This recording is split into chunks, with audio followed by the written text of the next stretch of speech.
Good morning បងប្អូនថ្ងៃទី29ខែ3ឆ្នាំ2025មើលថាអស់តកអីណាលើមកទៀតហើយនៅបិឆ្កែ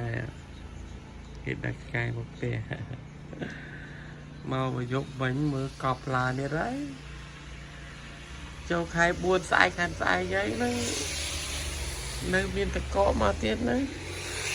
ហើយតោះចូលក្នុងផ្ទះវិញចាំថ្ងៃចាំចេញទៅតក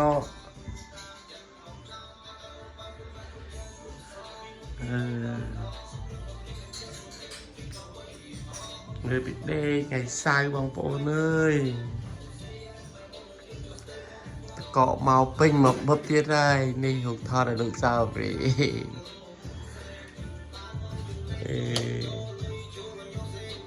ធ្វើអីគេហ្នឹងចាយអូRefer នឹងលើកមកដាក់ឲ្យជ្រុញមកបាយមុខនេះមើលលុបមុខនៅ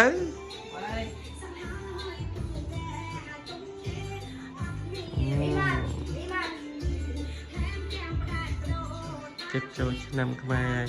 ហើយ say good morning កូន Good morning មើលកាមេរ៉ាមកកូនណាអត់រូ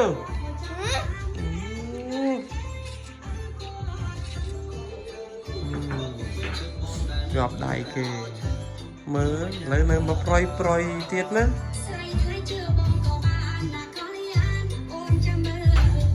មើលបងប្អូនមើលថ្ងៃទី29ខែ3ឆ្នាំ2025ថាអស់តកឯណាមិនងាយអស់ទេខែ4ហ្នឹងនៅមានមកទេក៏មិនដឹង